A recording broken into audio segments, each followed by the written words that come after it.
Donc, on a vu que dans les réactions endothermiques, exothermiques, il y a de l'énergie qui est impliquée et souvent, c'est de l'énergie thermique qui va être soit dégagée ou qui va être absorbée selon le type de réaction chimique.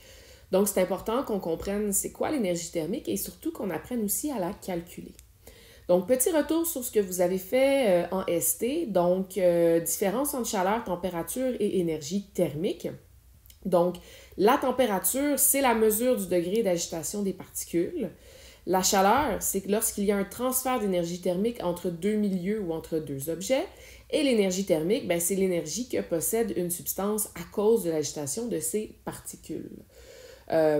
Ça aussi, c'est un petit rappel. Donc, j'ai ici, par exemple, deux béchers qui contiennent de l'eau. Bécher numéro 1 est à 80 degrés Celsius. Le bécher numéro 2 est à 40 degrés Celsius. S'il y a contact entre les deux béchers, ben, on se souvient que c'est l'élément le plus chaud qui va transmettre une partie de son énergie thermique à l'élément le plus froid. Donc, dans ce cas-ci, c'est le bécher numéro 1 qui va transmettre ou transférer une partie de son énergie thermique au bécher numéro 2. Ça, vous aviez vu ça en ST. Là, ce qu'on nous, on rajoute en ST1, en fait, c'est qu'on va apprendre à quantifier cette quantité d'énergie thermique-là qui a été transférée d'une substance à l'autre. Donc, on va rentrer les mathématiques là-dedans. Avant de voir la formule, je vais vous parler de quelque chose de nouveau qu'on appelle la capacité thermique massique, qu'on représente par la lettre minuscule C. Qu'est-ce que c'est la capacité thermique massique? Vous avez la définition devant les yeux. C'est la quantité d'énergie thermique qu'il faut transférer à 1 gramme de substance pour augmenter sa température de 1 degré Celsius.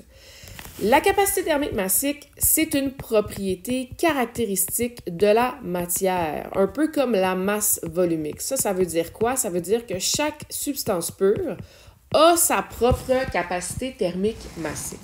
Si on prend l'exemple de la capacité thermique massique de l'eau, donc le C de l'eau, c'est 4,19 joules par gramme de degrés Celsius. D'ailleurs, ça, c'est à apprendre par cœur. Qu'est-ce que ça veut dire que la capacité thermique de l'eau, c'est 4,19 joules par gramme de degrés Celsius? Ça veut dire que il faut fournir 4,19 joules d'énergie thermique à 1 gramme d'eau pour augmenter sa température de 1 degré Celsius. Donc, j'ai par exemple 1 gramme d'eau dans un verre d'eau. J'aimerais ça, l'eau dans le verre d'eau est à 20 degrés Celsius. Pardonnez-moi. J'aimerais ça augmenter sa température juste de 1 degré Celsius. Ben, je vais devoir lui fournir 4,19 joules d'énergie thermique. Toutes les substances pures ont une capacité thermique massique qui est différente. Ça veut donc dire que les différentes substances ne vont pas augmenter leur température de la même façon. Un autre exemple de ça ici, vous l'avez, c'est la capacité thermique massique du cuivre, qui est de 0,39 joules par gramme de degré Celsius. Qu'est-ce que ça veut dire encore une fois? Ça veut dire que pour augmenter la température de 1 gramme de cuivre de 1 degré Celsius, il va falloir lui fournir 0,39 joules d'énergie thermique. Si on fait la comparaison, ici, j'ai par exemple 2 béchers. Dans un bécher, j'ai 1 gramme d'eau. Dans le deuxième bécher, j'ai 1 gramme de cuivre. Je vais chauffer chacun de ces béchers-là. Lequel des deux va prendre plus de temps pour augmenter sa température? Est-ce que ça va être le bécher qui contient l'eau ou le bécher qui contient le cuivre? La réponse, ça va être le bécher qui contient l'eau. C'est lui qui va prendre le plus de temps pour se réchauffer. Pourquoi? Parce que sa capacité thermique massique, elle est plus grande. Pour augmenter de 1 degré Celsius la température de mon bécher d'eau, il va falloir que je lui fournisse 4,19 joules d'énergie. Alors que mon bécher de cuivre, lui, il va falloir que je lui fournisse seulement 0,39 joules d'énergie thermique. C'est moins. Ça va prendre donc moins de temps pour le cuivre d'augmenter sa température que l'eau. Donc, les transferts d'énergie thermique, quand on va quantifier l'énergie thermique qui a été transférée d'une substance à l'autre, il va falloir tenir compte de la capacité thermique massique de nos substances. Donc ça, c'est ce que je vous disais. Est-ce que deux objets différents qui reçoivent la même quantité d'énergie thermique vont voir leur température augmenter de la même façon? La réponse, c'est non, parce que chaque substance a sa propre capacité thermique massique. Autre truc aussi qui va jouer, qui va avoir un impact sur la quantité d'énergie thermique, c'est la masse. Ici, j'ai 2 fois la même substance, j'ai 2 béchers d'eau, sauf que dans un bécher, j'ai 100 g d'eau et dans l'autre, j'ai 200 g d'eau. Je vais chauffer mes 2 béchers. Est-ce que les 2 béchers vont augmenter leur température en même temps?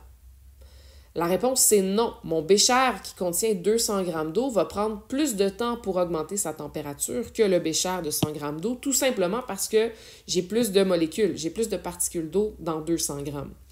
Donc, est-ce que 2 objets identiques, mais de masse différente, qui reçoivent la même quantité d'énergie thermique, vont augmenter leur température de la même façon? Encore une fois, la réponse, c'est non. La masse va aussi influencer donc la quantité d'énergie thermique qui va être transférée d'un objet à l'autre. Ça veut dire que la formule pour quantifier l'énergie thermique impliquée lorsqu'il y a un transfert d'énergie, elle va devoir tenir compte de la masse, de la capacité thermique massique et aussi, bien sûr, de la différence de température. Donc, cette formule-là, elle est très importante. Vous l'avez ici. Q égale mc delta T. En réalité, c'est Q est égal à la masse multiplié par la capacité thermique de notre substance, multiplié par le delta T. Le delta T, qu'est-ce que c'est? C'est la différence de température. Et ça se calcule de la façon suivante. On va prendre la température finale de notre substance, on va soustraire de ça la température initiale de notre substance, et ça va nous donner donc la différence de température qui est le delta T. Faites bien attention à vos unités. Donc, la quantité d'énergie, c'est en joules, bien sûr. Le Q est donc en joules. La masse, elle va être en grammes, la masse de la substance. Le C, qui est la capacité thermique massique, on a vu les unités tantôt, c'est joules par gramme de degrés Celsius. Et la température, la différence de température, elle sera en degrés Celsius. On va faire un exemple ensemble. Ici, il n'y a pas de réaction chimique là, qui est impliquée là-dedans. C'est vraiment juste une substance qui reçoit une certaine quantité d'énergie thermique, puis nous, on veut essayer de la calculer. Donc, on a un bloc de fer, comme ça ici, qui pèse 500 grammes. Ce bloc de fer-là, on va lui transférer de l'énergie thermique. On va le faire chauffer, par exemple, à l'aide d'une flamme, ou on va le mettre dans un bécher qui contient de l'eau très, très chaude. On va donc lui donner de l'énergie thermique. Et suite à cette énergie thermique-là qu'on lui a donnée, sa température va augmenter. Elle va passer de 4 degrés Celsius à 24 degrés Celsius. Et ce qu'on veut savoir, c'est quelle quantité de chaleur ou quelle quantité d'énergie thermique le bloc a reçu pour que sa température augmente de cette façon-là. Donc, comme dans n'importe quel problème, on va suivre nos 4 étapes. Donc, on va commencer par écrire nos données. Donc, on a la masse de notre bloc qui est de 500 grammes. On a la différence de température qui est température finale moins température initiale. Dans ce cas-ci, je suis passé de 4 degrés à 24 degrés, donc je dois faire 24 moins 4. Ça va me donner une température de 20 degrés Celsius. Et la capacité thermique massique, j'ai oublié de la mettre dans le problème, mais je vous la donne ici. La capacité thermique massique du fer, c'est 0,45 joules par gramme de degrés Celsius. Et on cherche combien d'énergie thermique a été transférée. On met notre formule, Q égale à M fois C fois delta T. Et tout ce qu'on a à faire, c'est remplacer nos valeurs dans notre formule en vérifiant tout d'abord si nos unités sont les bonnes. Donc, j'ai les bonnes unités pour le C, j'ai les bonnes unités pour la différence de température et ma masse est bien en grammes. Donc, je peux juste plugger les chiffres dans ma formule. Donc, Q va être égal à 500 fois 0,45 fois 20. Et là, si je fais mon calcul, ça me donne 4500 joules. Et ça va être ma réponse. Donc, ça veut dire que pour augmenter la température d'un bloc de 500 grammes de 20 degrés Celsius, donc pour lui permettre de passer de 4 à 24 degrés Celsius, je vais devoir lui fournir 4500 joules d'énergie thermique. Allons-y avec un exemple un petit peu plus costaud. On place un bloc de 200 grammes de cuivre dont la température est de 90 degrés Celsius dans un bécher qui contient 500 ml d'eau à 20 degrés Celsius. Si la température de l'eau monte alors à 30 degrés Celsius, quelle sera la température finale du bloc de cuivre? Donc ici, c'est un transfert d'énergie thermique. Donc on a de l'eau et on va mettre le bloc de cuivre dans l'eau. En mettant le bloc de cuivre dans l'eau, il y aura un transfert d'énergie thermique. On verra ensemble si c'est l'eau qui transmet sa chaleur au cuivre ou vice-versa. Et ça va donc entraîner un changement des températures. Donc, dans ce problème-là, il y a quand même vraiment beaucoup d'informations qui nous est donnée. Moi, ce que je vous suggère, c'est d'écrire vos données, mais de les séparer en deux colonnes pour qu'on puisse bien voir. Ça, c'est les données qui concernent l'eau et ça, c'est les données qui concernent le cuivre. Donc, si on commence avec le cuivre, qu'est-ce que j'ai comme information à propos du cuivre? Donc, j'ai la masse du cuivre, M cuivre, qui est de 200 grammes. J'ai sa température initiale, qui est de 90 degrés Celsius. Le C, donc la capacité thermique massive du cuivre, on l'a vu dans une autre vidéo. Ça, normalement, ça va vous être donné. Donc, c'est 0,39 joules par gramme de degrés Celsius. Et ce que je recherche, c'est sa température finale. Une fois qu'il a été plongé dans l'eau, quelle va être la température du bloc? Je vais faire la même chose pour l'eau. Donc, l'eau, j'ai le volume d'eau qui est de 500 ml, mais on sait qu'un millilitre d'eau, c'est 1 gramme d'eau. Donc, j'ai aussi indirectement la masse. Donc, la masse de l'eau, ça va être 500 grammes. J'ai la température initiale de l'eau, qui est de 20 degrés Celsius. On me donne la température finale de l'eau, qui est de 30 degrés Celsius. Et la capacité thermique massive de l'eau, vous devez la savoir par cœur, c'est 4,19 joules par gramme degré Celsius. Donc, voici nos données et je vous rappelle que la formule qu'on va devoir utiliser, c'est Q égale MC delta T. Donc, ici, dans ce problème-ci, ce qui se passe, en fait, c'est qu'on voit que la température de l'eau, lorsqu'elle est en contact avec le cuivre, la température de l'eau, elle augmente. La température finale est plus grande que la température initiale. Ça veut dire que l'eau a reçu de l'énergie thermique. C'est ça qui a fait monter sa température. D'où vient l'énergie thermique qu'elle a reçue? Bien, le problème, en fait, la façon dont le problème est posé, on peut croire, en fait, que c'est le cuivre. Le cuivre était chaud, on l'a mis dans l'eau, l'eau était plus froide que le cuivre, et donc le cuivre a transmis une partie de sa chaleur à l'eau. Donc, on pourrait dire que le Q dégagé par le cuivre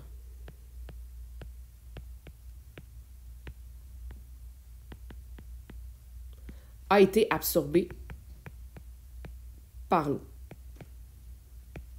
Bon, c'est sûr que si on faisait ça en laboratoire, il y aurait des pertes d'énergie, mais là, on va faire en sorte que c'est un problème théorique, il n'y a pas eu de perte d'énergie. Tout ce que le cuivre a dégagé, l'eau l'a absorbé. Avec les données qu'on a, on peut aller trouver qu'est-ce que l'eau a absorbé comme énergie. J'ai le M, je peux calculer le delta T, j'ai le C, donc je peux trouver combien d'énergie thermique l'eau a absorbé. Fait que ça va être la première étape, trouver le Q de l'eau. Et pour ça, je prends donc Q égale MC delta T.